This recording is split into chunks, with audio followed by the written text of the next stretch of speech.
So basically we were talking about, we said that there are liabilities based benchmarks. And I said that why do we need liabilities based benchmark? Because we want to meet a liability. And then I said, since the objective is not to earn the return, but to meet the liability. So the reservations are high and the portfolio manager will not have much options to choose from. So there's a very limited discussion on liability-based benchmark. And we also talked about that what would be the different features or what would be different things that we should keep in mind before we get into liability-based benchmark. And to give you an example, we talked about a defined benefit plan or a pension plan. So we talked about that, okay, what is the average years of the overall the fund, so that we would know when would be the cash payout. And then we also discussed about VRS, that okay, let's say there's another feature of voluntary retirement scheme. In that case, the people would not go to retirement but can uh, get away with all this pension thing earlier. So in that case they would require cash payouts. So they would also have to ensure that they would have at least some money allocated to liquid investments, so that just in case they have a liquidity requirement somewhere in between, they will be able to meet it. And then we also talk about that, okay, since we compare assets versus present value of liabilities. So we also want to see how my business is correlated to these assets. Because if my business is doing great, then I'll have my fund as overfunded. But the day my scheme would go underfunded, at the same time I would not have money, right? So we talked about a few different things here and there, and then we talked about asset based benchmarks. And just to reiterate very quickly, we talked about salient features of how a benchmark should look like, right? And then we said that it should be specified in advance, it should be appropriate. While reading it, when I'm writing this, you should be able to comprehend what does appropriate means, because we discussed this already. So I'm not going to discuss this again, just giving you the highlights. We also said that we need to ensure that it's measurable, it should be unambiguous, it should be reflective of managers' views, it, the manager should be accountable and should agree that whatever active return or underperformance that he's going to get would be get on his active bets. And most importantly, we talked about towards the end, it should be investable. That in case the manager would not want to proceed with any kind of active management, then he or she should be able to let go everything and be able to invest in the index itself, like passive fund management. Right? Yeah. So these are basic rules of asset management. And then we also talked about that there are 7 asset-based benchmarks. Right? In that, the first one we talked about is absolute.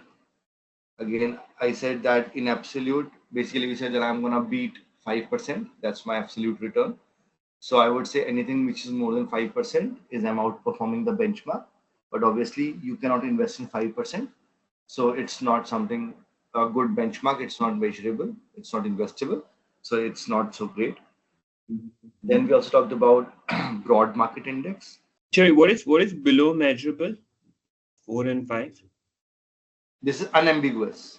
So unambiguous represent that the portfolio, right? It should be clearly defined, and the weight should be defined. That okay, I am having a portfolio with 5 stocks, and they are equal weighted. 2020 has 5 different weights, and this is how much market cap they represent.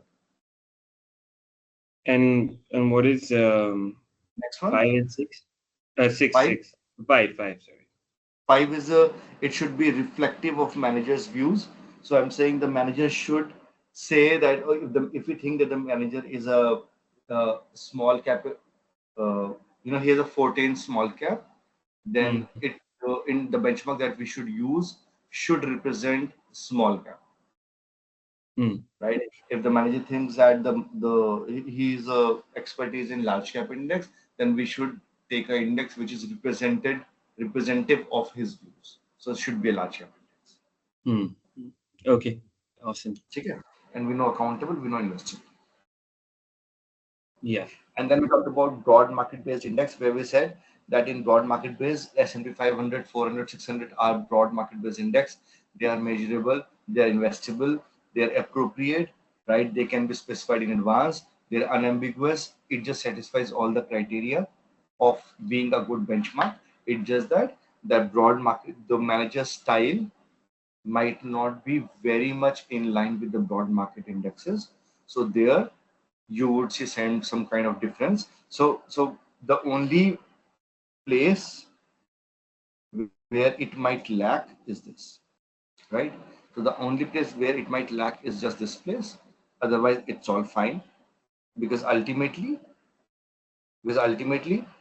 it just satisfies all the other criteria, except that the index that you're going to use for broad markets might not be very much reflective of the manager's views. And if it is not going to be very much reflective, then he might not be held accountable for whatever underperformance and overperformance that you get from the index. Yeah. Okay? But otherwise, pretty much everything it just satisfies.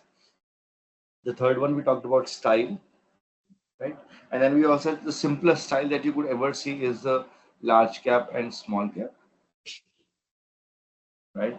And then within large cap, you can have growth, you can have value. Within small cap, you can again have growth, or you can again have value.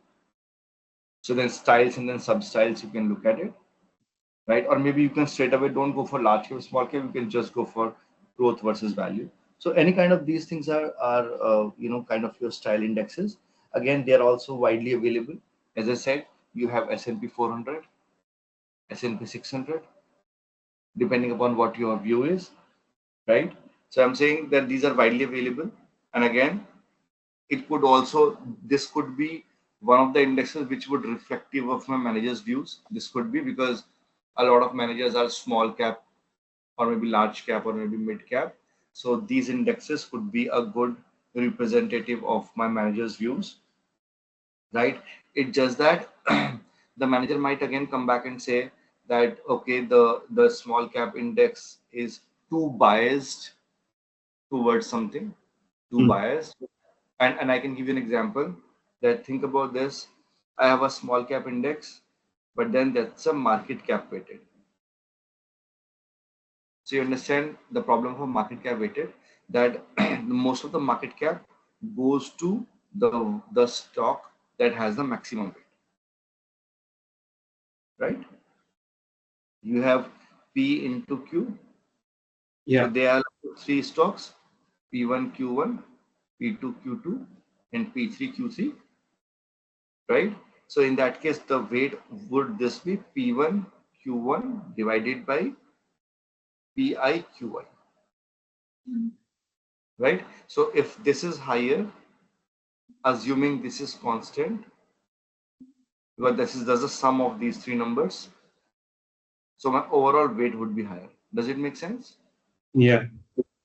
So the manager might say that a small cap has a maximum weight in A. He might say that it has a maximum weight in A, while that's not right, because his style, although it is small cap, yet the weighting methodology is equal weighted. So while he is giving 33% to each weight, to each security,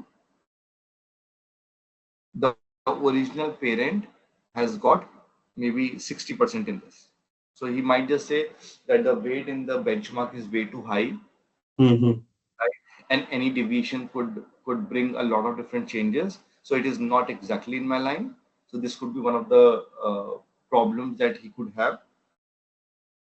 But again, pretty much satisfies the other different categories.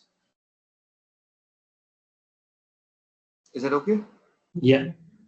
Okay. So I'm giving a lot of information, right? Just use however they get in the exam, because every index that we're talking about, nothing is foolproof. Mm. It's just that every benchmark has some pros and cons. So that's the reason I'm giving you the good things and the bad things about it. So Mm. depending on what question you get, you can always use that information to do the right answer. Okay. Thank you. The next one is factor based. The name represents. you are looking at some of the factors. Acha, can we say that the indexes that you saw, even in broad base, even Nifty 50, even S&P 500, they're also using one of the factors, which is market cap. This P into Q is market cap. P is the price, Q is the number of shares, isn't it? Yes. Right. So although I can say that one of the factors could be revenue, one of the factors could be dividend, right? One of the factors could be maybe debt. I'm using this not randomly, but I myself have built index on revenue, where it was revenue weighted, right? And then I did a tilt of dividend as well. Okay. I didn't create debt, but you can, giving less weight to companies that has more weight. Yeah. Okay. So you can do so. So the point I'm trying to make is that even factors based, it could be any factor. So the simplest factor model that we can see is the CAPM model, which is one factor model, right? Your RM, basically your RP is equal to RF plus beta, RM minus RF, right? According to CAPM model. Yeah. And then we also studied another factor-based model, which was Carhart model. That was I think it was four-factor model. Okay. So it says you can always use the factor-based model as well. And in factor-based model, the equation that we see in usual is what we know already, which is RP equal to alpha. Alpha नहीं sorry, intercept कह सकते हैं. Let's say A plus we know it is B1 F1 plus B2 F2 plus B3 F3, and then we'd also know that if none of these factors work, this is something that you will always get, which is called as intercept. B are all the sensitivities, how aggressive or slow they are with respect to those factors, and F1, F2, F3 are the different factors. Okay, obviously you will have some kind of error. Are we okay with this? Yeah. Yeah. This is great in a way because it will exactly tell you. I mean, even I believe more than anything, more than broad-based indexes or more than style indexes, factor-based indexes are the most insightful. And if I believe that manager knows what factor can drive the return, nothing like it. I see. Right? Think about this. When we use this kind of a model, when we were doing attribution, right? Well, when we were scrutinizing my results, that's where I use Carhart model. Now, what I'm saying is, if the manager itself has a view on factor-based indexes, or he is biased towards factor-based indexes, nothing like it. Okay. So basically, it will be useful in evaluation, right? Yes. And then it also provides some insights. But it is easy to identify basically in a way कि बाकी में तो पता नहीं क्या होगा और हम रिजल्ट्स को कैसे एनालाइज करेंगे, हमको एट्रीब्यूशन करना पड़ेगा. इसमें तो अगर वो बोल रहा है कि इस फैक्टर पे मेरा एक्सपोजर है एंड उस फैक्टर से रिटर्न आ रहा है तो it's easily you can see. ठीक है. But one of the problem is that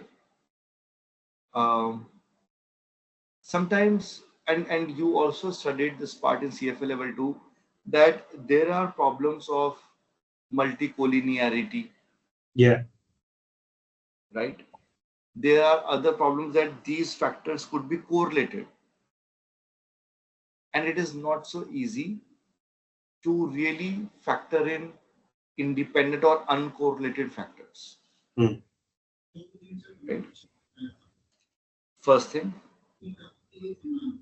So I can say that it could be ambiguous. One of the problem that could be ambiguous in a way that when we think that I am getting returns from factor A, is it really because of the factor A, or the correlation with respect to factor B, which is giving me results, is not that I'm sure. Right? So the idea was key, it should be reflective of the manager's view. But is it really reflective of the manager's view? Because I don't know if the return that I'm getting it from that factor or with the correlation of some other factor, which means it's a little bit of ambiguous. I want my index to be unambiguous. Right. Yeah. Another thing is that maybe another important thing is I am looking at pharma industry. While I believe, and I hope you know by now, that not every industry has the same factors. Yeah. What I'm trying to say here is that let's say you are dealing with a technology sector. In technology, you provide the service, you put, or maybe you just install the laptops and you can get the money. Build a software, you sell the software, you get the money. So you can see revenues immediately. Yeah. So if you are building something on a technology sector, IT sector, then working with revenue could be a good factor. And even I, since I worked on that, I know that for technology revenue, if you're creating something based on revenue, it might give you good results. However, if you are working, let's say, on a pharma-based industry, where the pharma industry is not driven by revenues by any chance, and the reason being that let's say there's a nascent pharma company, and they might not be able to produce big revenues maybe for 10 years. And the reason being that pharma sector is mostly dependent on the patent. Yeah. Unless they have a big patent, so maybe they have negative returns for another 5-6 years. And then once they have one patent, then they have 200-300% return, which compensates whatever loss that they have made in previous years. So using the revenue would not be the right parameter to use the pharma industry. Maybe you can vouch on R&D. Yeah. How much are they into R&D or something else, right? I'm just giving some random example. So the point I'm trying to make is, while you believe that R&D is a bigger factor for pharma sector, maybe I believe that something else could be the bigger factor for pharma. There is no one rule which is being used across the country or across the world to define a sector. Okay? So basically I'm saying maybe you think that factor 1 works for this kind of industry, while another portfolio manager might think that factor 2 works that same kind of industry. While you and me can have different views, that's the whole reason of active management, is because, and I'm saying this because obviously managers have their own bets. So, and I have done a lot of this fixed income and equity research. So I used to try different factors when I was in NASDAQ, because it was a generic role. Generic role doesn't mean we were not directed to do anything. They said ki, Acha, there is one index, you want to beat the benchmark. And I'm thinking of, can you just try creating some kind of factor index? They would not tell me what kind of factor, which factor, what to do, what not to do. We used to go to Bloomberg, download all the us sector ke sub top industries with all the different financials, and then try to see what works for them, what doesn't work for them. Is there a correlation? Then there could be a point of survivorship bias, and then you will have regime changes, and there could be so many things. Maybe the period that you are referring to is not the period that it has performed, but then that factor might work for some other duration. I see. Okay, so these are a little bit of nitty-gritty that I'm telling you. जो hands-on मेरे थे, but I'm trying to say कि those factors might be working for somebody, might not be working for somebody, so it is not so intuitive.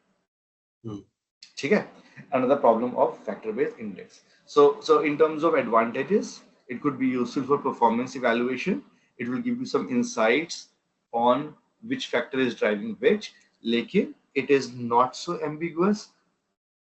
Sorry, it is not so unambiguous, which is the prerequisite of my benchmark. It could be ambiguous, right? Because we don't know from which factor it is coming from, and it is not so intuitive. Maybe a lot of managers would look at differently, while I am looking at it differently. So it is not really Yeah. comparable. Okay. All right. Next one that we see is return based. Okay. Basically, what it does is, so basically, I am a manager. I have 10 years of history, and I have been managing so many different accounts. You are coming to me that you came to me because you believe that I am a good manager, and I have been providing returns. I have been providing returns from last 5 years of, let's say, one style, let's say small cap, right? So you would tell me that, Ankur, the benchmark that I would use is you beat your own returns. You beat your own result, your own returns. So let's say I would say that I have given you in a good times when the market was performing well, I gave you 20% return. And let's say in a crisis, when the 2008 or maybe some other year, in that duration, not exactly one year, but then in another 5 years, overall average was around 12%. So I would say, since I would speculate that the market is not doing so great, so if even if I consider this period, I would want you to beat this and give me return more than 12%.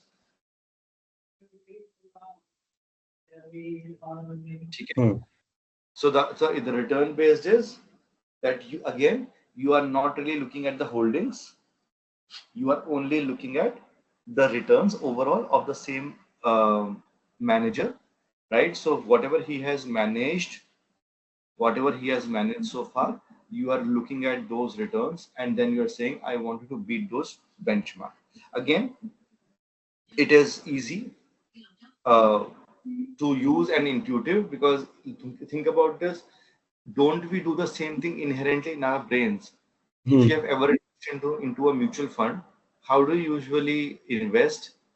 You see You the would say, past. Hello? yeah, what were you saying? Sorry. No, I'm saying you see the past returns. You see the past returns, right? So what you do is you just go on Google karte ho and bolte ho, okay, best mutual fund. Or if you are little bit insightful, and then you think that the market is doing well, then you might go and say, okay, best defense mutual funds, right? If we think that the after this India-Pakistan attack, a lot of people would putting more money in all these defense things, and defense stocks are going to go up, then you might just say, okay, what are different defense mutual funds that we have in the country, or what are different, or if you think that the market is doing great, then you might think that what are best small cap mutual funds that you have, and then you look at different mutual funds, and then you just compare that, okay, in last 3 years, in 5 years, in 10 years, how much it has given the returns, and then from there you go.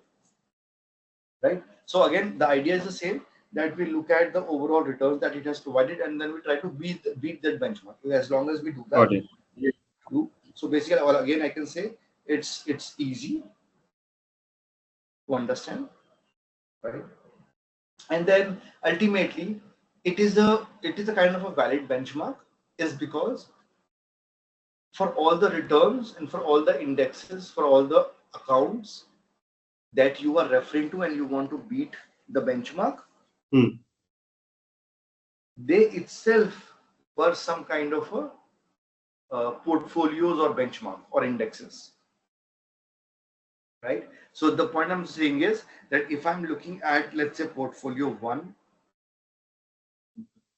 portfolio A, and I'm saying I want you to beat the benchmark of this, so you will always have an option to invest in portfolio A itself. Does it make sense? No, this part I didn't get.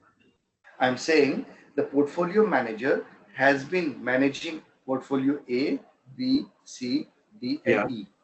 Okay? And you said historically for those returns, for those different portfolios, right? He has gave you 12% return. So you said, I want you to beat your own average benchmark and you give me returns more than 12%. Is that okay? Yes. Yeah. What I'm saying is, let's say you said I don't want any kind of active management and I'm okay with 12%. So can't you invest in A, B, C, D, and E? You can invest in some kind of ratio of A, B, C, and D so that it again gives you 12%. Ultimately, when you have calculated this 12%, this is obviously some kind of a weighted average with these Yes. portfolio Yes. rates, Yeah. right? So you can always do that, which means just in case you don't want to do any kind of active management, you can always invest into A, B, C, and D and again earn 12%, which means this is investable. Does it make sense? Makes sense.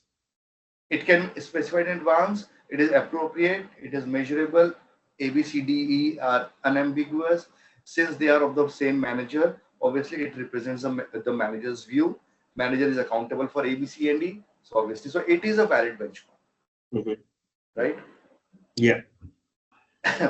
But ironically, the problem here is that maybe the manager owns A, B, C, and D, right? But they might not themselves be reflective of manager's view. मतलब सोचो अगर वो he has been bluffing all of those years, his expertise was large cap, but when I looked at period from 2001 to 2003 or 4, in that period everything was booming, so he invested into a small cap, and then he became popular, right? And I mean these days you see, right, there's YouTuber and these influencers, इसकी Yeah. एक हवा चल रही है अभी. Yeah. No matter wherever you see, you will see that they are earning 45-50 lakhs a month. Yeah. And just by doing what? Doing the same analysis that is available everywhere, which is like telling you if phone A is good or phone B is good. What I word? was so I'm saying I was so amazed to see that, you know, that technical Guruji. Yeah. I've heard एक of. वो एक आता है YouTube पे technical गुरुजी, तो वो बोलता है चलो शुरू करते हैं. And then when I read about him, it sounds like that he's earning what 48 lakh rupees a month. And what does he do? मतलब जैसे इसकी Vivo के इस वाले फोन में ये फीचर्स है, Vivo के इस वाले दूसरे फोन में ये फीचर्स है, versus Xiaomi में ये फीचर्स है. That's about it, right? Yeah. मतलब कोई डांस नहीं कर रहा है, कुछ नहीं कर रहा है, और जो भी स्पेसिफिकेशन है वो भी लिखी हुई है. Yeah. He's just calling them out. ठीक है, मतलब मैं सोचता हूँ कि हम लोग कितना ही सब बैठ के कर रहे हैं versus they are just taking the facts and they are earning in lakhs a month. But I believe this is again like ये एक हवा है, ठीक है. Yeah. The day these things become obsolete, वो पूरे हो जाएंगे. You will not see anywhere. Yeah. Very similarly, astrology is something that I feel is being used everywhere these days. Correct. Everybody wants to talk about astrology, numerology, but उसकी भी हवा एक time आएगा वो खत्म हो जाएगा. So I'm saying कि maybe the manager just duration को you were referring to, for the same duration, the markets were great and the manager's view originally was small cap, but then invested into large cap or vice versa, and he got good return. So could be one of the reasons is that maybe the style indexes that the managers own, they themselves might not be reflective of his views. ठीक है? But otherwise it's pretty good index. Very much in line with return-based index is our next one. Very much in line. But in return-based, I said how the manager, in return-based, I said how the manager has different kind of portfolios and how you can invest into that. But another one is, it is called as manager universe. Okay. Here I was looking at the same manager. Now in manager universe, I'm basically looking at all the managers. So basically, I have decided I am going to invest into a small cap. I'm sure there will be different managers who would be investing into small cap. Yeah. So I'm saying there are 5 managers who are investing into small cap. Let's take their returns historically, maybe let's say 1 year, 3 year, 5 years, and let's just sort them down from ascending to descending order, or maybe descending to ascending, anything is fine. Just do that, and then try to find a median. Hmm. Now that becomes your benchmark, and you want to earn more than the median. Yeah. Okay? Which means you are looking at all the different managers who has the same style. You take a median, because obviously assuming that, Acha, by the way, why am I not taking average and why am I taking a median? Because average gets tilted by outliers. Hmm. Very good.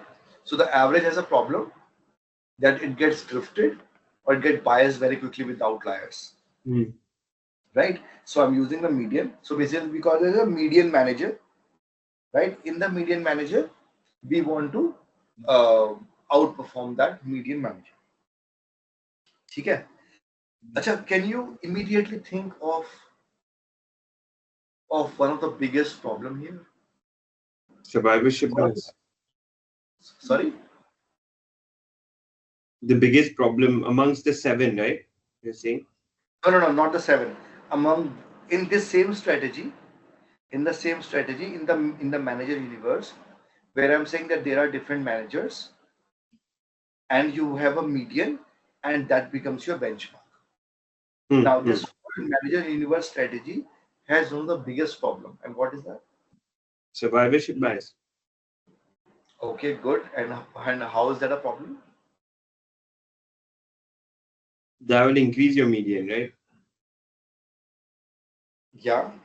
So in survivorship bias, you know the term, right? Basically, you are only keeping the ones that survived.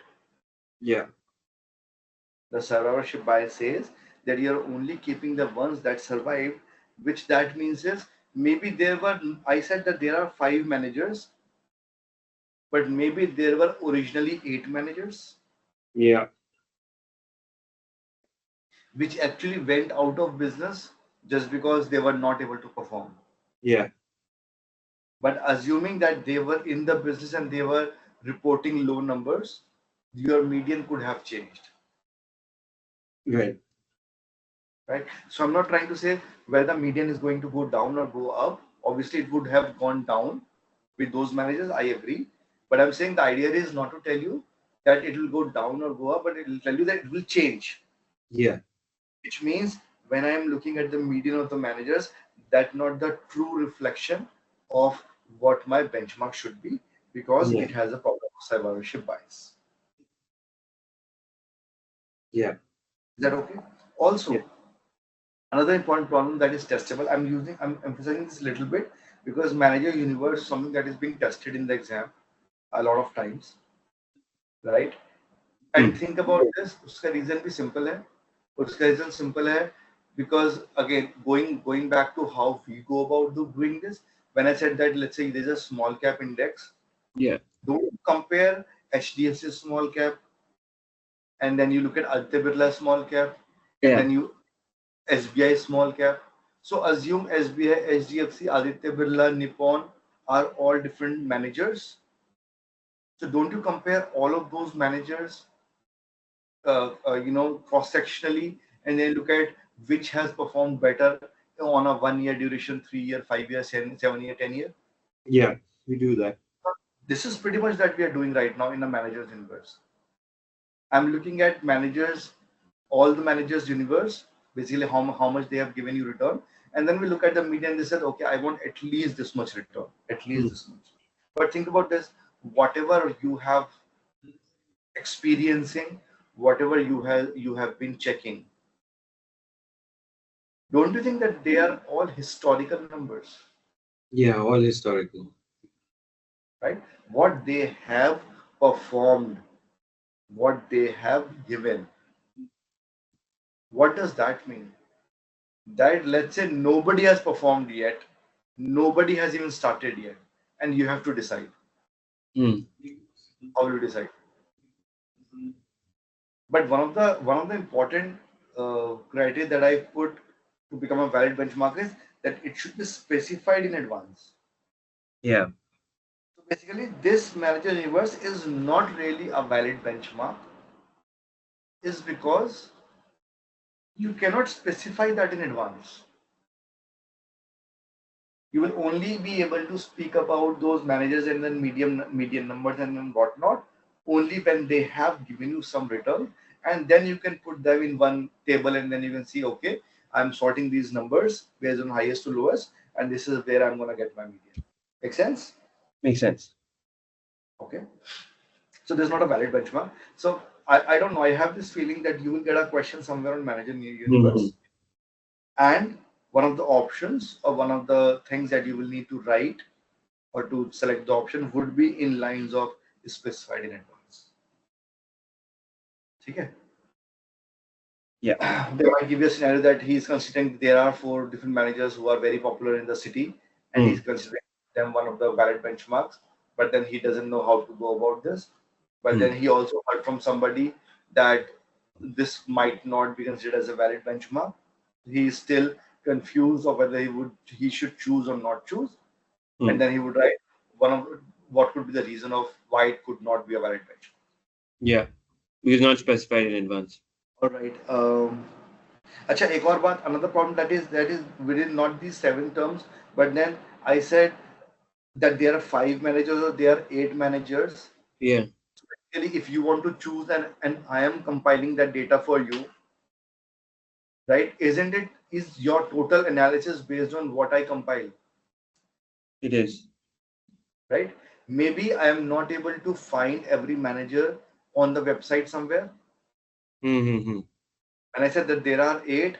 Maybe you are only able to find 5, Yeah. but existed 8. कहीं पे कोई portal तो है नहीं जहाँ पे सब कुछ अवेलेबल है, Yeah. right? So it also depends on the one who is compiling all the data. It is also depend on that person, on what he is compiling, how he is compiling. That also makes a lot of difference. Got it. Okay. All right. 7 is custom. We started off with this in the last class. So when it comes to custom-based indexes, I don't need to explain a lot because custom is basically something that is ad hoc, could be created by a specific manager, right? But you can immediately imagine the moment I say it's a custom and is very specific to the manager, so I can say that the lack of transparency could be the biggest problem in this. And then when it is custom built, it could be expensive because I don't know what manager has put to create that strategy or that benchmark. Okay. But one of the thing is in the custom index, one of the best thing about custom index is that it could be very much in line or exactly could be what my manager wants to do. Yeah. अभी उसने custom बनाया है कि custom बोलेगा कि भाई मैं तो स्मॉल कैप भी हूँ, मैं इक्वल वेटेड भी हूँ, बट मेरे में कहीं पे कॉन्सेंट्रेशन रिस्क भी नहीं है, कहीं पे ये भी नहीं है, कहीं पे वो भी नहीं है. This is exactly my idea is, and now I am going to beat the benchmark. Does it make sense? So the more customization you do, the more you get in line with the manager's views, but it comes at a cost. Okay. So I hope you know about the pros and cons about all of these benchmarks. Yeah. Okay. At least expect 1 or 2 questions from here. Another thing is they talk about how a portfolio return can be defined. They said the portfolio return can be given as P is equal to M plus S plus A. So this is my overall portfolio return, right? This is my return on the market.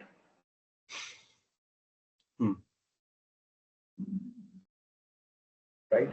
Now this S represents my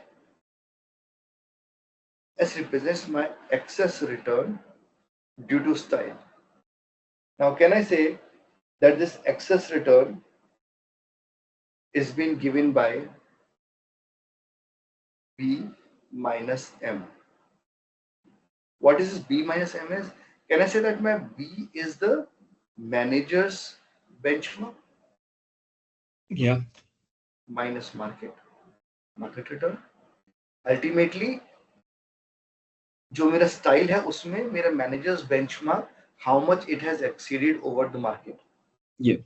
will be given by my excess return due to style, and my A represents active return, which is being given by P minus P. Obviously, your portfolio return minus my manager's benchmark. Does it make sense? Yeah. ठीक है, तो the idea here is that I am trying to understand what my overall market return is, because I want my return over and above the market, and then what's my return based on the style that I've chosen, and then I'm also interested in knowing how much is my active return. भाई देखो, जो style return होगा वो होगा with respect to market, right? Because I am digressing my overall benchmark from the market. My benchmark will be different from the market. My style will be different from the market. So on using my style, whether it is in terms of size, small cap, or maybe some other style, let's say growth or value, how much it has given me return with respect to the market, which is given by B minus M, and then how much I got in terms of my active management, and then my active management will not be with respect to the market, but my active management will be given with respect to the manager's benchmark of whatever he has chosen, whatever we have talked about in the last 6-7 points on my asset-based benchmark. So from with respect to that benchmark, how much am I going to get the return is being given by A, which is portfolio return minus the manager's benchmark. Is that okay? Yeah. Okay. They also talk about basically. I'm just going through this. If there's something important that I should mention, 1 second. Okay, I think they are just playing around with this कि अगर manager ने कुछ अगर अच्छा perform किया है, then you would see that my P is more than B, right? And then I would say if P is more than B, and अगर मेरा P पूरा overall positive है, तो कहीं ना कहीं B would have been more than M, right? So they are just playing around with those things, but I think we know how to solve this and what they mean. ठीक है? So they're the easiest stuff. Now they say overall, we talk about all of those things, investable. Can you quickly look at the question here? A large cap growth portfolio fell 11% in the first 6 months of the year. In the same period, a relevant large cap growth index fell by 12% and the broad domestic equity fell by 10%. Treynor expressed concern about the active return of the manager during the period, stating that they would have expected a skillful growth manager to outperform the broad market during the period. Evaluate the validity of the concern of the client. So portfolio fell 11%, so that's P. In the same period, a relevant large cap growth index fell by 12%. So he's made like alpha of 1%, and broad domestic index fell 10% only. Benchmark, but he's not done better than the benchmark. Sorry, than the market. So it's correct only what this person is saying. It's a valid concern because his portfolio return is lower than the broad market index, but he's performed his benchmark, outperformed his benchmark, and the benchmark has underperformed the broad market. Okay. So 1 second, the large cap growth portfolio fell 11% in first 6 months of the year. In the same period, the relevant large cap growth index fell by 12%. The relevant, okay, and the broad equity market fell by 10%. Okay, ये जो 11% है क्या दिया हुआ है in terms of Return. नहीं, in terms of PMSAB, what that 11 is? It is P. Okay, and what is 12? 12 is B. Okay, and 10 is? 10 is M. 10 is M. Okay. A client has expressed concern about the active return of the manager during the period. Okay, what is the active return here? Active return is 1%. Okay, stating that they would have expected a skillful manager growth manager to outperform the broad market. Okay, ठीक है, क्या problem? I don't think so कोई problem है. Look at this. The concern of the client is not valid, right? Something that we just discussed, because the manager has performed well for a growth style. Yes or no? Yeah. ठीक है, और एक बार देख लेते हैं what additional that he says. The incremental return to the large cap growth style as for the period is equal to the minus the, which is M. So B minus M कितना दिया है? B is how much? We talked about this 10%. Sorry, B was minus 12. B is 12%. Yeah. Minus 12 basically. This is P. 11% is P. 12% is B, and 10% is M. Yeah. Right. So they say that the style return, if you look at this, so the style is being given by B minus M. Yeah. So minus 12 minus 10, right, which is minus 2%. Yeah. So they say that when they say that it's a growth cap, large cap growth, right? So it says the style in terms of style, he has underperformed. He's underperformed. Correct. Makes sense, right? Makes sense.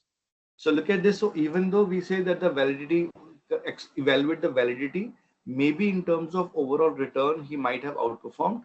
But when he says that his style is growth, large cap growth, he has underperformed it by minus 2%. Underperformed by 2%, or the return is minus 2%. Okay? So you can see that the growth style has been out of favor. How about the return on active management? We said it says, what is that? P minus B. So Yeah. P is your 11%, and the benchmark is 12, right? So minus 11 minus plus. So basically, in terms of active management, he did good, right? So you can see that the manager has outperformed the specific benchmark and therefore has a positive into active management. ठीक है? So I'm Got just it. saying कि ये जो question दिया हुआ है यहाँ पर, the reason why I made you read these things is when you say validity of the concern of the client, then you can say that there is no concern because who he is doing is great. But what we did was we actually just looked at the active return. Yeah. ठीक है? Now, if the question says, I'm just trying to understand if there is something that was that they want us to assume. A client expressed concern about the active return of the manager during the period. Okay? So they say they have concern about the active return. So active return के terms में we were good. Can you see that? Stating that they would have expected a skillful growth manager to outperform. But a skillful growth manager basically means a skillful style manager. But style में उसने underperform किया है. Can you see that? Yeah. So by that I'm trying to say that although when you look at the statement, we looked at generically that okay, क्योंकि active management में positive है, so there should not be any concern. But you need to read between the lines where they said express concern about the active return. So we can say active return का outcome किया है, मगर when they say that they expected a skillful growth manager, so he has underperformed his style. Yeah. ठीक है? So the question either the question is going to be very explicit. Yeah. In terms of writing, evaluate the validity. They could have written evaluate if the manager is a good growth manager, or maybe if the style is appropriate or something in those terms. Yeah. Okay, but if not, then just read and see if they ask you something else. So there they ask you two things. We talked about one, we should have talked about the second thing as well. Yeah. Okay. Now we are almost towards the end of the session. Not our session, but the topic here. Yeah. So they say that there are different alternative investments. What are the different alternative investments? First one is hedge funds. Yes. Second one is real estate. Third one is private equity.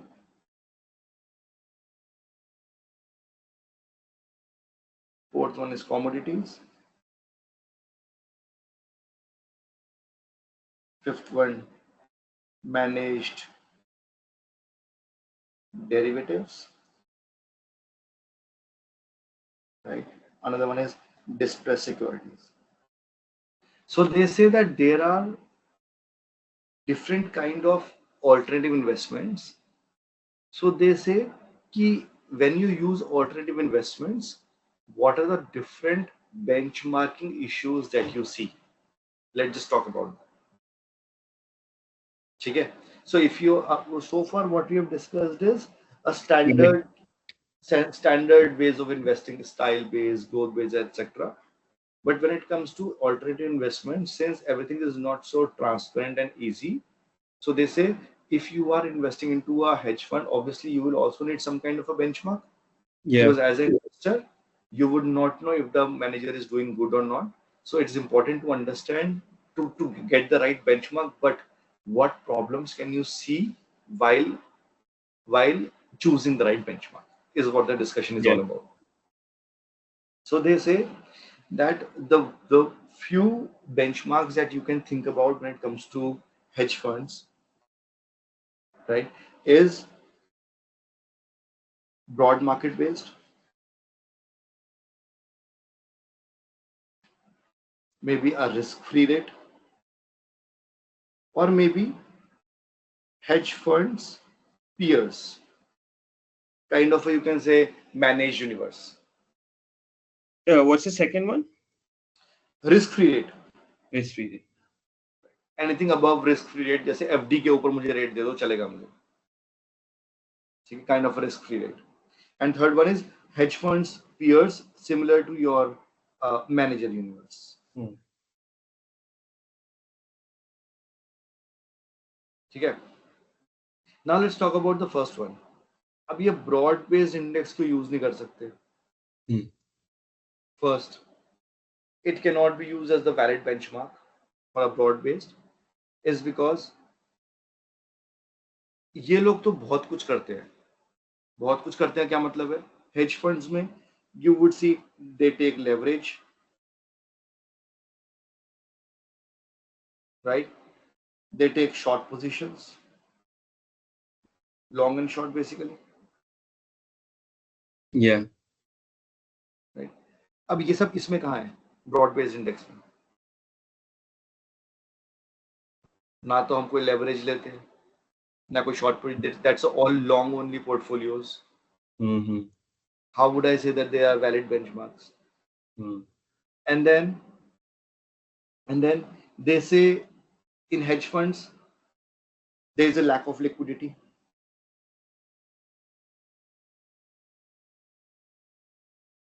ये तो बहुत liquid है broad based index तो. उसके बाद a lot of time hedge fund managers don't even tell what they are doing. Transparency. That is the main reason that comes under HNIs, because they don't have to report everything. Regulatory को requirement नहीं है उनको अपनी holdings या उनको अपनी strategy को explain करने के लिए. But I hope you know any mutual fund or anything that you see in the market has its Yeah. whole documentation 40-50 page का, ठीक है, where they have the riskometer, कितना रिस्क वो ले रहे हैं, क्या हो रहा है, क्या स्ट्रेटेजी है, क्या कर रहे हैं, अगर एक्सपेंस रेशियो भी चेंज किया 10 पैसे से तो they send you an email. ठीक है, so things are pretty transparent, but in hedge funds they use leverage, short position, lack of transparency, lack of liquidity, right? So broad market based index are not really right for hedge funds. Okay, again, as I said, this whole topic is all about the problems that we face. We don't know what is the right index for this, but I'm saying if you are planning to use these kind of indexes, what are the different problems that you would face? Yeah. Okay. Another one is risk free rate. अच्छा, risk free rate तो simple लग रहा है समझने में, right? तो risk free rate use कर सकते हैं क्योंकि रिस्क फ्री रेट में हमें कुछ देखना ही नहीं है. As long as my portfolio provides me returns over and above risk free rate, it should be fine. But yet there is a problem. There's a problem because a lot of different strategies, they work on arbitrage.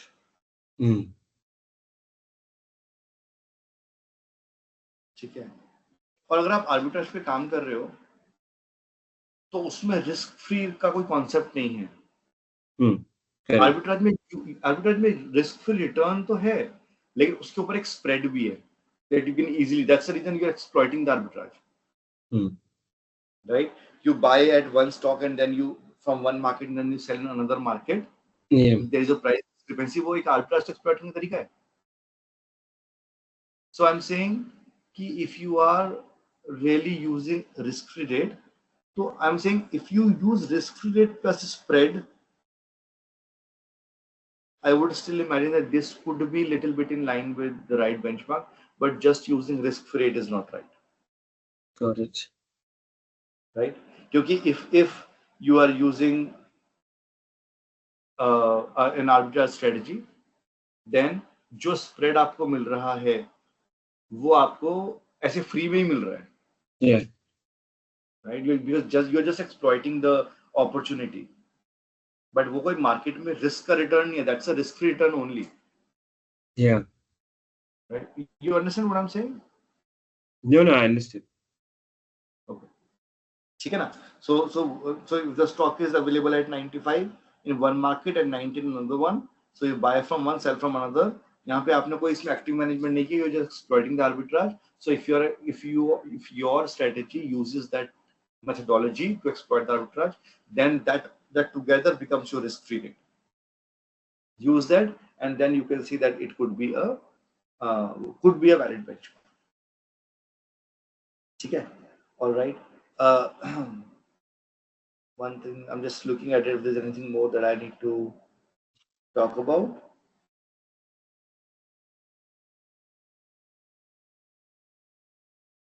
Okay, and then they say. I think that's, we have covered this already. All right, and then the last one to talk about is hedge fund peers. What could be the problem with hedge fund peers? The reasons we discussed, it's historical, there's survivorship bias, and data will be tough to get for the entire manager universe. Okay. And another bigger problem is that जो hedge funds हैं वो इतने bespoke हैं that it is very difficult to really get the objective in line for every hedge fund manager peers. Yeah, specified in advance stuff too. हाँ, specified in advance भी नहीं है और वो तो है ही नहीं. और दूसरा अगर मैनेजर यूनिवर्स जो जैसे दो मैनेजर अगर है, ये तो कह सकते हो कि जो दो स्मॉल कैप स्टाइल मैनेजर्स हैं, हाँ, ये जो दो स्टाइल कैप मैनेजर्स हैं स्मॉल कैप वाले, उन दोनों का स्टाइल प्रीटी मच सेम ही है, थोड़ा बहुत यहाँ वहाँ होगा. बट जो दो हेज फंड मैनेजर्स हैं वो तो टोटली डिफरेंट सोच रहे होंगे. ठीक है, तो hedge fund में तो कोई specific strategy नहीं, they do everything. Yeah. So while one of the hedge fund managers could be doing long short, other could be exploiting the arbitrage or doing something else. Mm-hmm. So looking at hedge fund peers might not be a great idea. Is that okay? Yeah.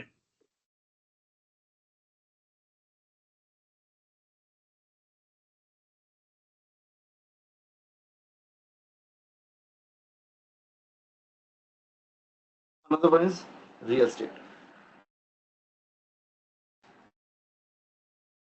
Before getting into real estate, सबसे बड़ा problem क्या है that we see? I'm not teaching you right now. I'm trying to understand. सबसे बड़ा problem क्या है real estate का?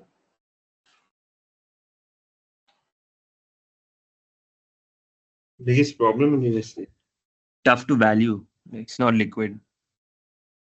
Okay, very good. Not liquid.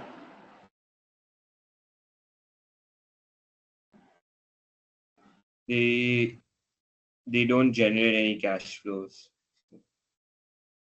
ठीक है, वो थोड़ा we get into much detail. Think about this. You are trying to buy. You're from Mumbai, right? Third, okay, I want to explore different cities, and I want to buy something in Pune. Well, you believe that Pune and Mumbai markets are too different in terms of dynamics, in terms of land prices, etc. You called a property dealer and you said, I want to buy a plot of 200 square yard. What is the cost? And he tells you, sir, 200 square yards plot can cost you around 4.5 CR. Right? How would you know if it is 4.5 CR? Again, my question is not related to 4.5 versus 4.4. My question is, what if, because obviously he's going to ask you that you're from Mumbai. What if the overall prevailing prices over there was 1.5 to 2 CR only? And just because they know that you are from Mumbai and you will have money and you will not have access to the markets a lot, they might charge you 4.5. Not charge you, but they'll quote you 4.5. Yeah, it's arbitrary. One of the biggest, and I'm telling you this from experience, I have been exploring some land in Haryana. Right, I'm from Delhi, so we used to go to Haryana, and I said, okay, the land is pretty cheap over here, so let's just try to buy something. Yeah. So I had several rounds of back and forth. Matlab, from Delhi to Haryana, the place where I go is around 150 kilometers. So I drive 2.5 hours, 3 hours every single time, and then come back. The problem here is, and this is the problem I was talking to my dad the other day. There's a dealer who is showing me some land of around 80 lakhs, 90 lakhs, 1.5 CR, etc. Yeah. And when I got out of his office, somebody caught me कि अरे sir आप कुछ ढूंढ रहे हो क्या? बोला हाँ ढूंढ रहे हैं. बोलते सर वो डीलर तो बीच में 30-40 लाख रुपए खा रहा है. आपको मैं सस्ता दिलवा दूंगा जो. अब now my whole basics has gone for a toss क्योंकि I have been thinking from that angle कि वो जो डीलर सही दिखा रहा है. And then I've called a few dealers. Everybody was telling me that this is the price. Now ये आके मुझे बोल रहे हैं तो 20-30 लाख रुपए बीच में खा रहा है. आपको मैं सस्ता दिलवाऊंगा. इसकी क्रेडिबिलिटी है नहीं है क्या है? क्योंकि कहीं कोई बेंचमार्किंग नहीं हो रही. कहीं पे कुछ डेटा आ ही नहीं रहा है. राइट. एंड जो डेटा अवेलेबल है मार्केट में, there are hedge index, there are real estate indexes in the market,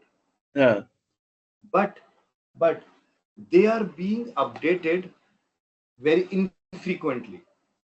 Let's say once a quarter, right, or once a semi-annual. उसमें भी they only look at and think about this. I'm giving a lot of information, right? So maybe just use this information anywhere if you get a question. And even those quarterly or semi-annual data is only based on properties that are being covered in that analysis, not everything. Okay. So I'm saying, let's say there are 5 transactions that are happening. Don't think that quarterly or semi-annual data has captured all those 5 transactions. That doesn't happen. Yeah. Also, the indexes that you see in the market talks about the reselling. How would the index goes up or goes down? Based on reselling, right? So think about this: a house was sold for 1 CR, Mm-hmm. assuming there is just one property in the world. It was sold for 1 CR, and the hedge index was 100, and then it got resold at 1.5 CR, so the index level gets 150. Hmm. So if there are not much of reselling again and again, you will not see update on that index. And Okay. another bigger problem is, the house was sold for 1 CR in Jan. Okay? Okay. It was sold for 1.5 CR in February. It was market goes down and it was sold for 1.3 CR in March. And then it was sold for 1.25 CR in April. Hmm. And finally 1.05 CR in May end, actually June. Okay? And the index gets updated semi-annually.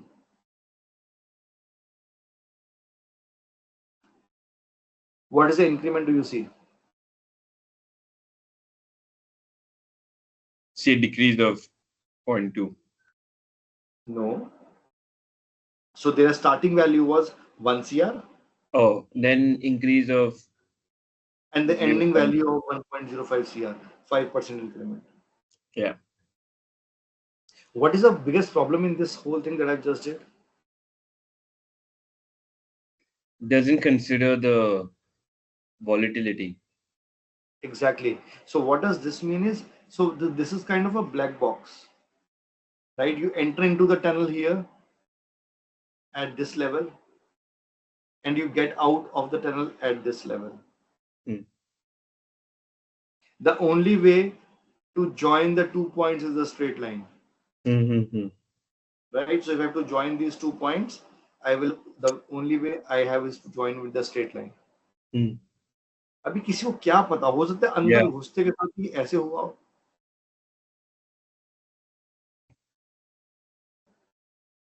right? So the biggest problem in real estate is the appraisal index. I'm sure you're going to get a question on this thing. Hmm. The word appraised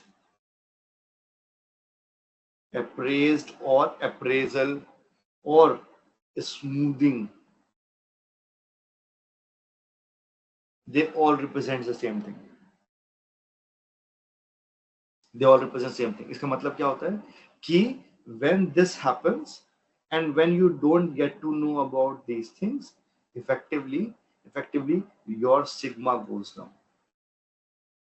Hmm. तो क्या किया हमने, ये smoothen out कर दिया, 2 points को connect करना with a straight line, you are smoothening out the whole thing without showing the real transactions that happen in between, because you are only look at the change between at the beginning of the period and at the end of the period. When you're trying to update your index values, you will only be looking at the beginning at the end, hence Hmm. you will not know what happened in between. So ultimately the volatility sounds like very low, Low. but that's not really very low. Ultimately investing in real estate looks fascinating because you always see upward sloping thing. Hmm. But another thing is that when you look at risk adjusted return, think about this, which is Sharpe ratio. We're going to talk about this very soon. So Hmm. basically, it is about return by risk, Yeah. right? So when the risk goes down, the Sharply. overall Sharpe ratio goes up, right? It sounds like that my Risk this sector adjusted. or this asset class is doing really well. Yeah. But the problem here is that there's an appraisal value, the appraised index, where we are underperforming. Sorry, we are not really using the right values of the volatility. ठीक है? Yeah. This information could be used. मैंने जो भी मुझे दिमाग में आया मैंने सब बता दिया. So real estate information could be used here and there, not just in this topic but somewhere else as well. Okay, Yeah. so coming back to what they have captured in this topic is that the benchmarks are not really suitable is because another thing is that let's say there is one property which is worth 5 CR and another property which is worth 50 lakhs. Obviously the 50 lakhs property will get resell or resold at let's say 55 or 60 lakhs. Obviously कितना ही बढ़ जाएगा इसका price 50 एक between the two periods of rebalancing, but a 5 CR property would increase to 5.5 CR. Right? So one of the points that it says is that it has a high correlation towards the large investments. Towards the Large investments. Right? But think about this. Isn't it in line with any broad-based index? Why is it that you see the market is crashing while all the stocks are up? And why do you see that the market is going up when all of your stocks are going down? Have you noticed this ever? Notice what Hello? exactly? If the stocks are going down, then? So I'm saying, did you notice that a lot of stocks, they are going down, but the market is putting all-time high? Kyun? Why does that happen? Not sure. Okay. The reason is that market is a market cap based index. Okay. अगर कोई market cap based index है and उसमें the maximum driving factor is IT companies, Adani, Reliance. ठीक है? So if the Adani, Reliance, IT stocks are all time high, तो बाकी सारे के सारे सेक्टर डाउन हो, the Nifty is gonna put all time high. The Nifty will what? The Nifty is going to hit all time high. Yeah, makes sense. Simple है ना, क्योंकि अगर अज्यूम कर लो रिलायंस एंड अदानी के पास ऑलमोस्ट निफ्टी 50 का 45% अगर wait है तो अगर ये अपना 5% ऊपर हो गया तो बस बाकी सब कितना ही मैटर करता है. Yeah. Right? That's one of the biggest problems is on an index which is market cap based.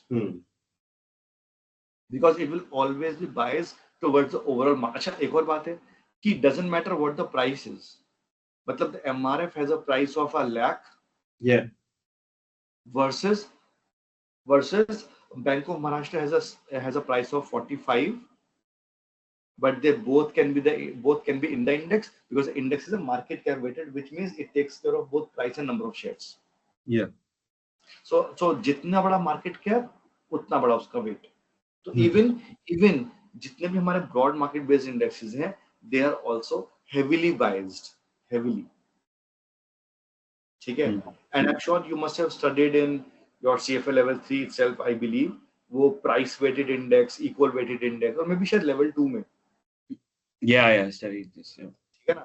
So they gave you the advantage of why equal weighted index is far better than a price weighted index or a market weighted index. वही उसका reason. ठीक है? तो I'm saying कि यहाँ पर भी same है कि your whole index is biased towards a large investments. ठीक है? Again, the index that you any kind of index or the benchmark that you use, it assumes that there is a full transparency, there is a normal liquidity. Right, and there are no transaction cost. But यहाँ पे ऐसा नहीं होता. The transaction cost is heavy. Right, you know कि अगर 1 or 2% also matters a lot in property. Yeah. ठीक है? And then you know, right, there is no transparency whatsoever. पता ही नहीं है मतलब, and there is no transparency is because no two properties are same. Yeah. No two properties. मतलब और ऐसा मैंने अपनी आंखों के सामने होते हुए देखा है कि एक घर आपका बिक रहा है 2-3 करोड़ का, उसके बाजू वाला घर बिक रहा है 2.5 करोड़ का, जस्ट बिकॉज उसके घर के सामने पार्क है, उसके घर के सामने पार्क नहीं है, और मे बी उसके घर के सामने रोड है, इसके सामने टी पॉइंट है। ठीक है, मतलब we are in real estate business, so we know the different problems of vastu and then all of those things. So if at the T point, your property value gets depreciated by 30% more than anything. ठीक है, so ये सब problem, लेकिन ये सब index तो capture करता नहीं है। ठीक है, तो ये सब और प्रॉब्लम्स है। ऑलराइट, एक last thing, it's just says that benchmarks returns are self-reported and some subjectivity or bias may be present, right? They are self-reported numbers, as I said, that there could be 5 properties that are being sold, but maybe the index is only capturing 2 or 3. Okay, all right. And then they also said that there is a lack of consistency in the use of return measures. Acha, एक और important thing that they have mentioned that I want to talk about. They say that if you are looking at any kind of index as a benchmark, right? So they also say that how they are being treated could also be one of the challenge, is open-ended funds versus closed-ended funds. Do you know the basic difference between these two? I know the basic, but if you could just go over it, I get confused. Okay. देखो, एक simple तरीका याद रखने का, जितने भी mutual funds that you see are all open-ended. Yeah. Now what does that mean? You invest, you put 100 rupees now, but then they will only be able to get invested at the end of the day. But whatever happens, whatever levels that you see, whatever happens at the end of the day. There is no way that you will be able to do things intraday. Okay. Okay. While a closed-ended fund, think of closed-ended fund as being traded on exchange. Okay. So basically, no whatever you want to do, you can do then and there. Okay. It means you can imagine that if you're gonna use, you should use, if there is something called as closed-ended fund, then IRR is the right way to calculate the return, which inherently depends on timing, right? Achha, by the way, let me ask you, do you know money weighted return versus time weighted return? No, if you can just explain that. Chika. So if you don't know this, so I think this is covered in GIPS. No, I know, I'm aware of IRR. I use it every day, but money weighted, I'm not aware of. So money weighted, achha, do you know about time weighted? Yeah, IRR is time weighted, right? Yeah, IRR is time weighted, absolutely. Money weighted is simple, arithmetic mean and the geometric mean. Basically, it says the beginning of the value and the ending of the value. And then final by initial minus 1 into 100. I have a question for you. Do you know what the biggest problem with IRR is? Yeah. It's assumes reinvestment, right? The same rate. Yeah. Which doesn't happen. Which doesn't happen. Yeah, obviously. Totally, yeah. And no, and then your CFA also talks about this. Yeah. That this is the assumption of an IRR, which doesn't happen. So how does money weighted geometric mean not have that? So basically, it does not even assume the timing. Basically, what it says is that you invested 100 rupees today. And after 5 months or 6 months, whenever you take the exit, amount is this much. What will be the return? Okay. It doesn't. Suppose I get cash flows in the middle, then what happens? It doesn't take care of that. Okay. It sums up everything, is it? And then it sums up everything. That's the problem of money weighted return, because you invest money today versus invest money tomorrow. It's not time value is not taken care of. So they say that money weighted return is easy to use, but it's not really the right reflection. So I'm saying that's the reason money weighted returns are more relevant when you have a open-ended funds. अभी open-ended funds में जो भी हो रहा है beginning में ही हो रहा है, इंट्राडे में नहीं हो रहा, तो बोलता है इन फंड्स के लिए ये ज्यादा इनलाइन है, और जहां पर बीच में ट्रांजैक्शंस हो रहे हैं वहां पे this is not the right measure, you should use IRR. ठीक है, alright, let's proceed. The next one is private equity.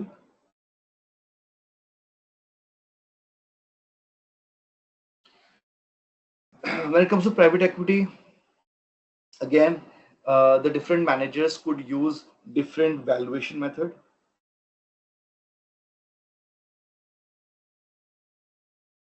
Matlab, you can imagine that private equity is more about how you see a company in general, right? And again, there could be a problem of IRR versus MWR, money weighted return versus time weighted return, is because the private equity has multiple rounds of funding. Yeah. Right. And in that case, what timing do you use? How do you capture it? At what rate do you capture it? Matters a lot. So Yeah. IRR can be biased. Right. So basically, there are two problems with respect to private equity. First is that different managers can use different valuation method. And second, even if you think that because of different round of funding, IRR captures everything, then your IRR can also be biased depending upon how you want to show. Yeah. Right.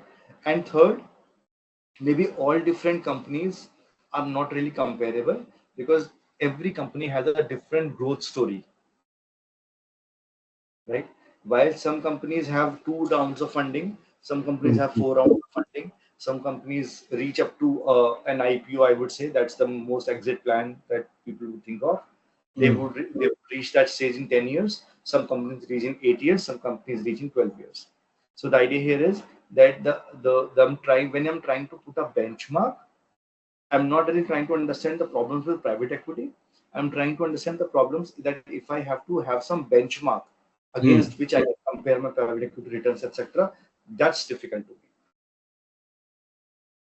Right? Because to provide an index, to provide a benchmark, I should have some kind of references. So if I have all the different companies that have different references, then what is the point of creating a benchmark? Yeah. Okay. Right. Next one is commodities.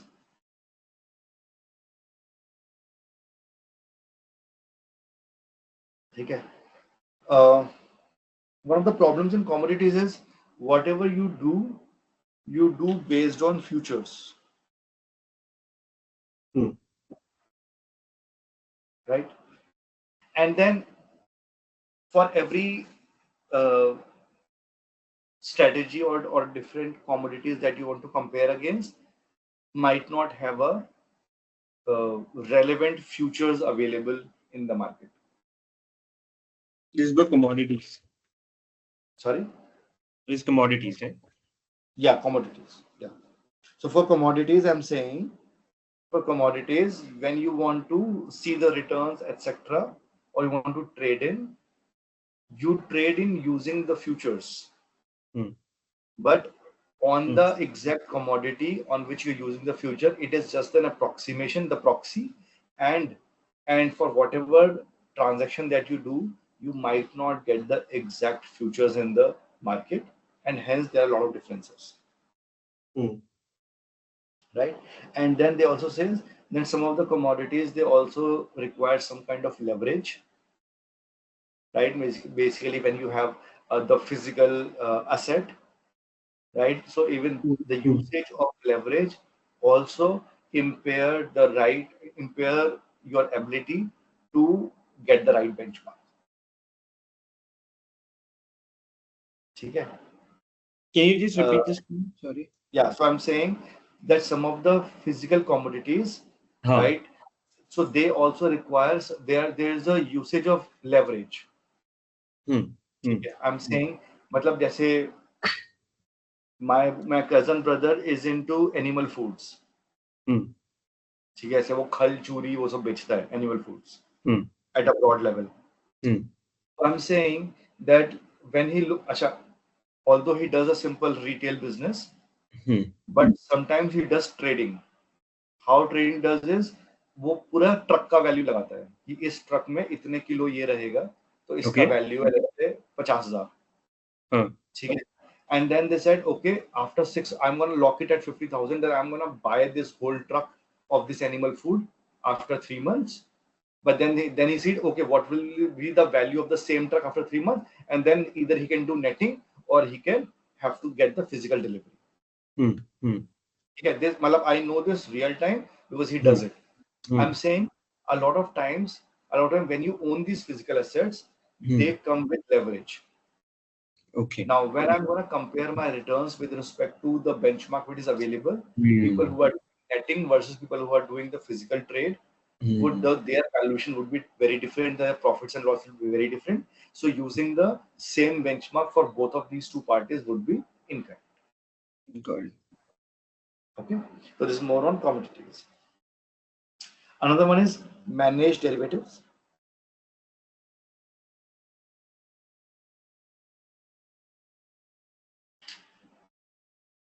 Derivatives. Okay. All right. So they say the managed derivatives use specific benchmark because of lack of market indexes. Okay. As a result, such benchmarks may be too specific for a given investment strategy and therefore not suitable. Okay. So in terms of when it comes to managed derivative, so they say what is managed derivative exactly? You can imagine it is kind of a SMA. Okay. SMA is separately managed account. Yeah. So basically, it is a kind of a bespoke plan for an investor, but dealing in derivatives. Dealing in derivatives. Okay. Okay. So they say that since it is anyways kind of a managed derivative, so whenever it comes to manage, you can imagine that this is for a specific peer group, or for a specific person. So either you can to manage is a little bit of broad term, but still specific to either one person or 2-3 people pooling around which has the same idea or same style maybe or same requirements. Okay. So they say that even if I'm going to use that, I will be using some specific benchmark for those people, which will again be not the market indexes. Okay. And those benchmarks that I'm going to use could be very, very specific, specific to those set of people only, which cannot be used for other set of people. So that's the problem. Okay. And they also said that these derivatives also have a problem of survivorship bias and backfill bias, because again, same story, that for a set of people that use a benchmark, it might not just work for them. So they just got away from the market, which means that you are only keeping the ones that are survived. Yeah. Okay. All right. The last one that we have here is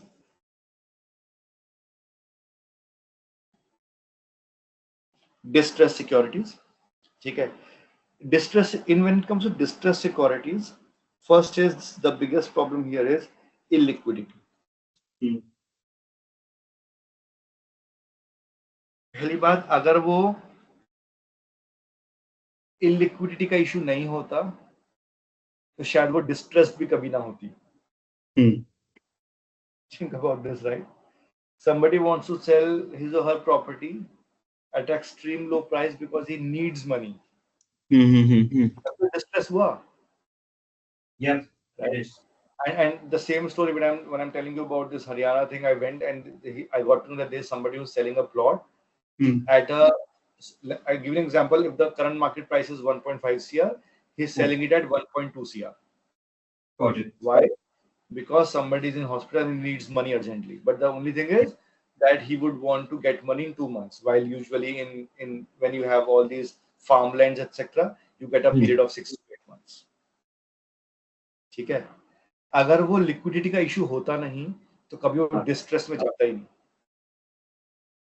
He could have said whenever he wanted to sell. So illiquidity is the biggest problem. And second, the lack of marketability.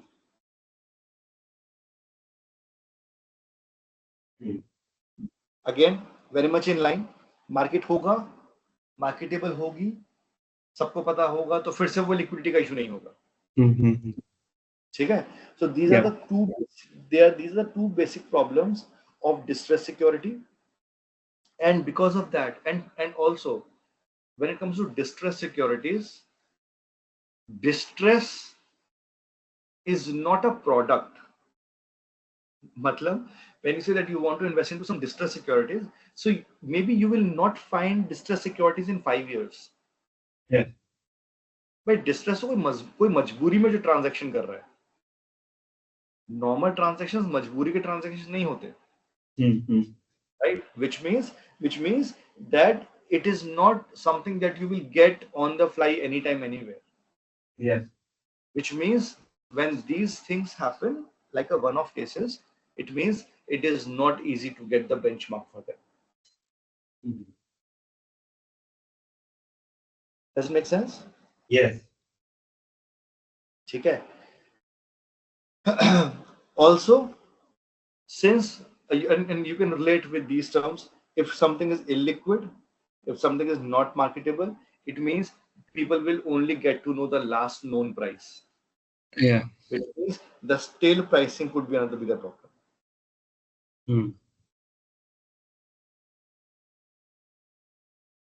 Okay. So they say, and I don't think so that you're gonna get a question around this, but then they say that there is a distressed index which is called as Barclay Distressed Securities Index. So it do exist, बस लिखा हुआ है लेकिन इसमें कि it just use so many strategies, so many things that the distress strategy that you are looking at might not be in line with the strategies that they have used to create that index. Got it. Long story short, अगर आपकी जो strategy है वो मतलब आपकी जो distress security है उसका कोई theme 1 है, तो ये जो index बना हुआ है मेरा, it has been defined with theme 1, theme 2, theme 3, theme 4.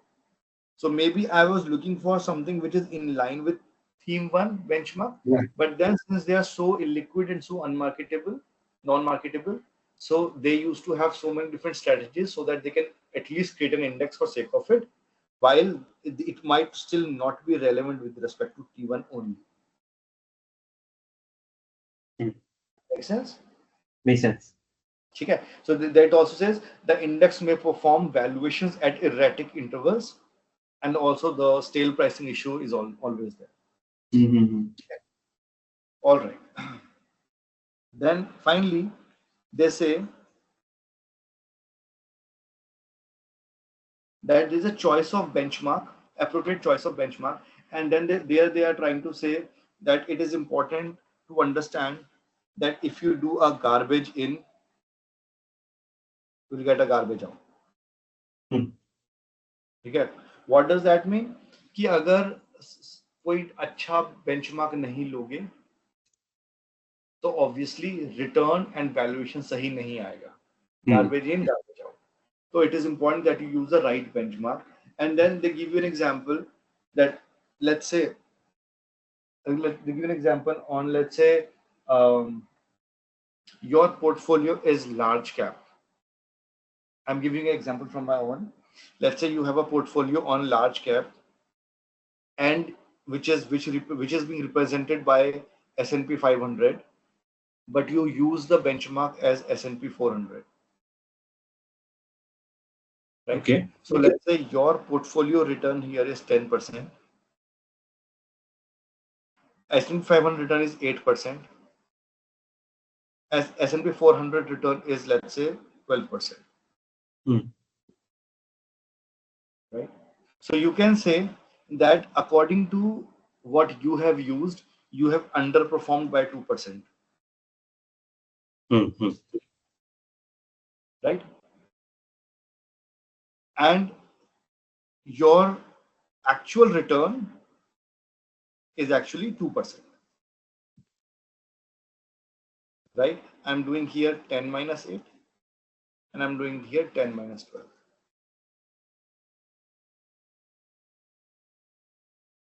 Yeah. Is that okay? So can I say here in this case, his misfit active return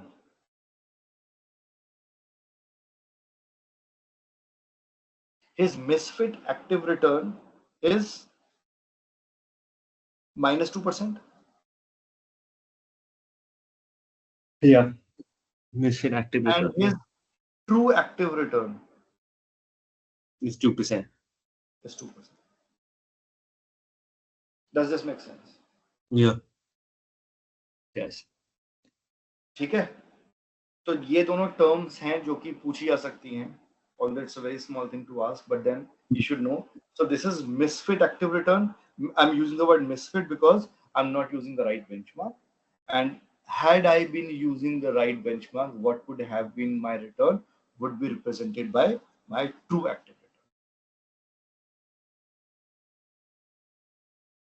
Is that okay? Yeah. It's okay. ठीक है.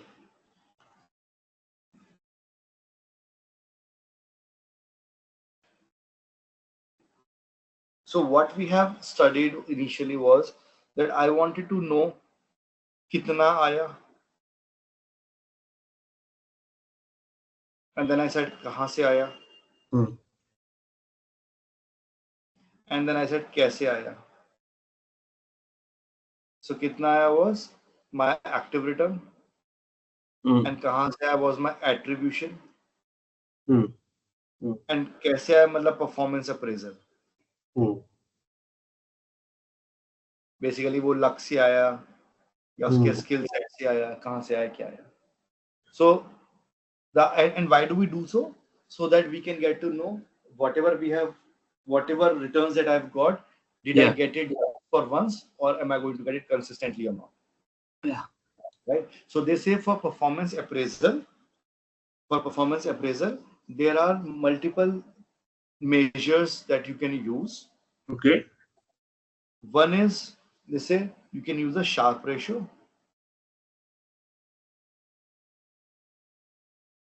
Second, they said that you can use a Treynor ratio.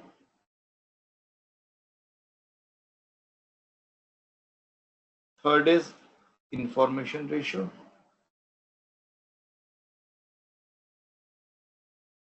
Fourth is appraisal ratio.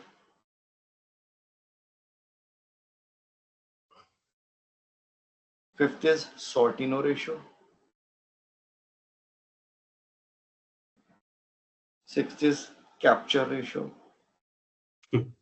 Lot of ratio. Yeah. And the last one is drawdown.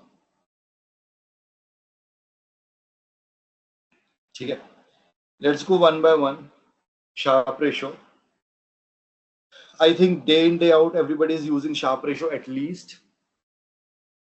Okay. Sharpe ratio is represented by RP minus RF upon sigma P.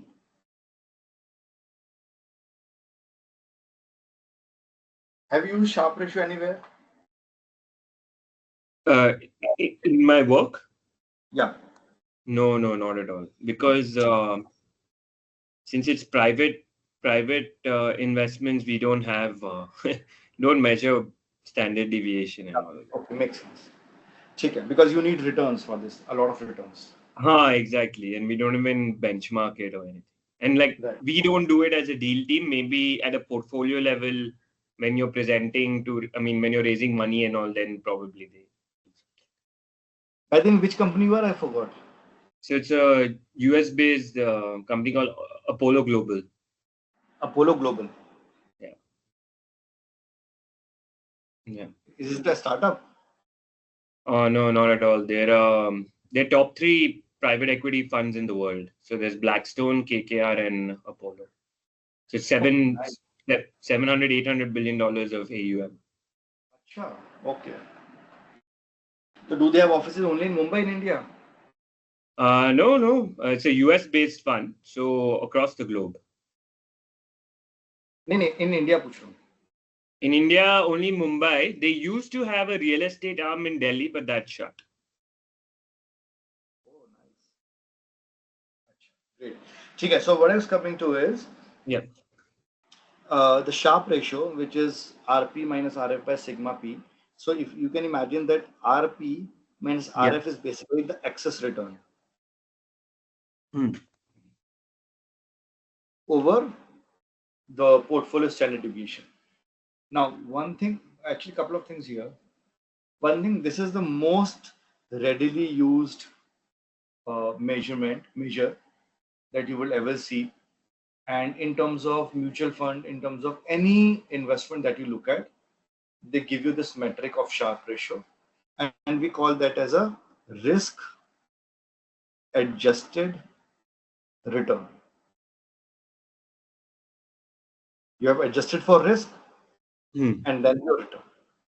We call that as a risk adjusted return. So you can imagine that higher the Sharpe ratio, better the portfolio. So if you're comparing two portfolios, one has a Sharpe ratio of 1.7, 1.5, and 2.3. So this is your first preference, this is second preference, this is third preference.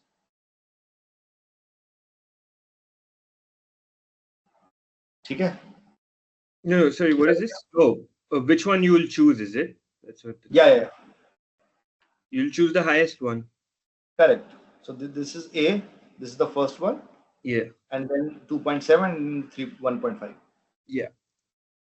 Okay. So the idea is that the higher the Sharpe ratio, the better it is. Okay.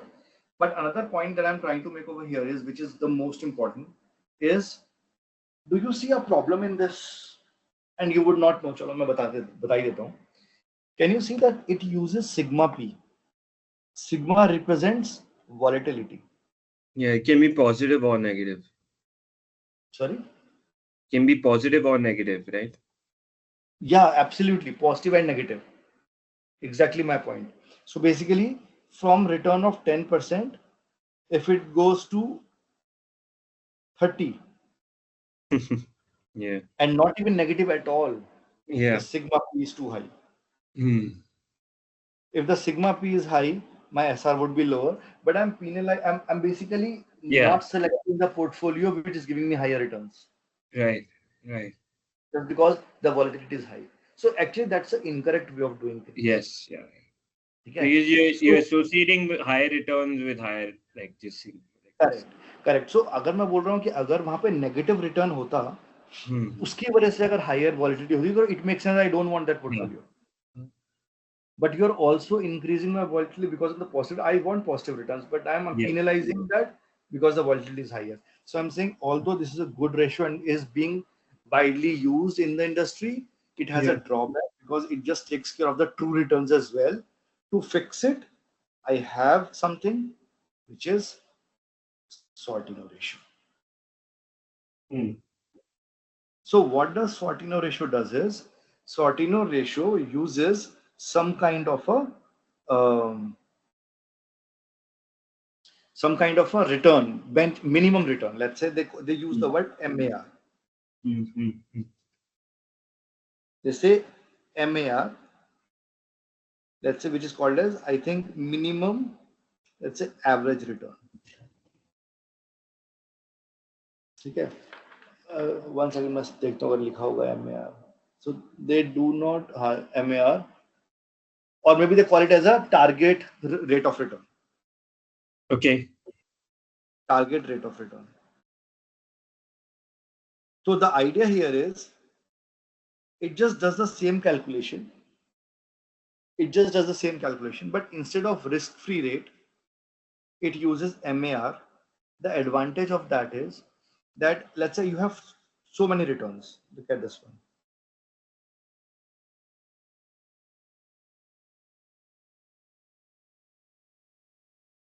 Minus 12%, minus 8, minus 6, minus 2, 4, 8, 16, 32, 48, 70. These are all in percentages maybe.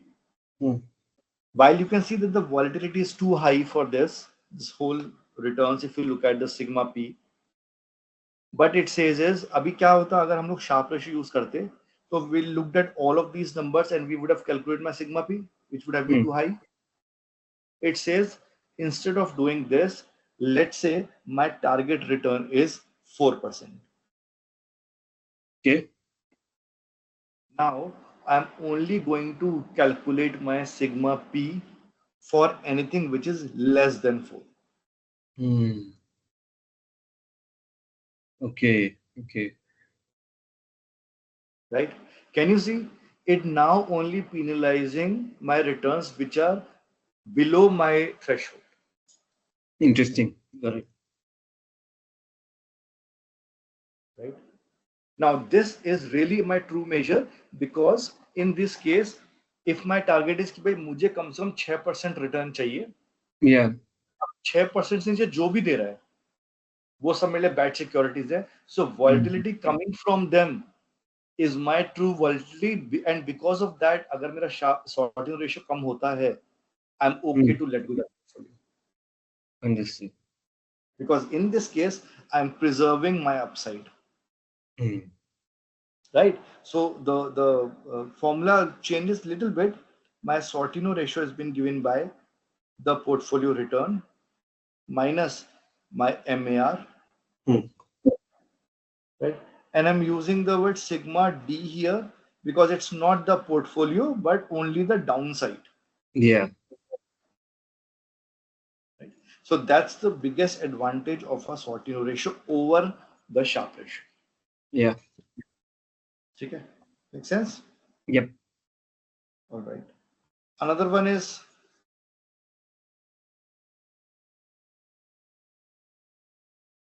Treynor ratio. Again, very similar to Sharpe ratio. Sharpe ratio is RP minus RB upon sigma P minus RF. ठीक है ना? This is my Sharpe ratio, and my Treynor ratio says RP minus RF upon beta. Now, what is the difference between a sigma and a beta? Sigma is volatility of the portfolio itself, and beta is volatility with respect to the market or market So volatility. basically, the sigma portfolio represents unsystematic and systematic risk.